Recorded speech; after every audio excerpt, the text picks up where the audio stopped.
Sowing rice seedlings amid conflict. In Lethan Pokpi village of Imphal East, we met Konsam Sanjauba, a Methi farmer.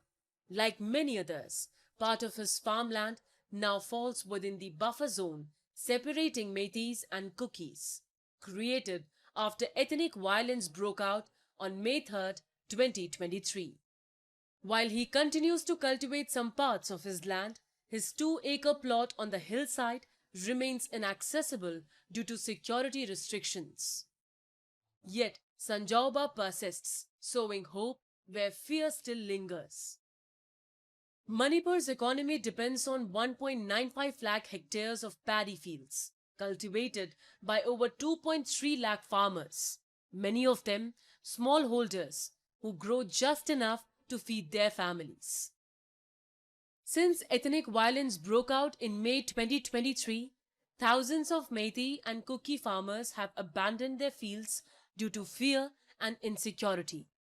Fertile lands in the buffer zones now lie barren and overgrown.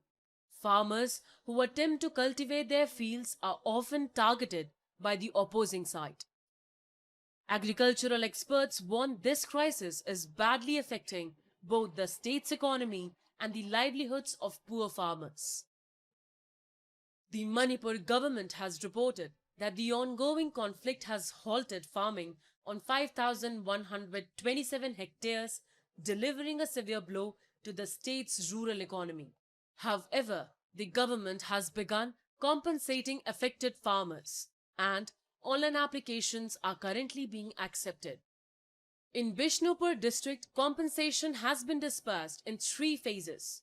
In the first phase, 1,031 farmers received aid for 1,135 hectares. In the second phase, 725 farmers were compensated for 777 hectares.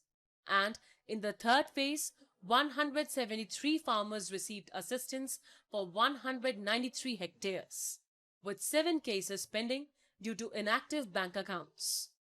So far, the administration has covered 2,105 hectares, less than half the total affected area, highlighting the scale of the crisis and the urgent need for continued support. Despite fear, displacement, and restricted access, farmers in Manipur continue to sow hope under armed watch. But with large areas still uncultivated, long-term recovery demands sustained support, security, and a return to lasting peace.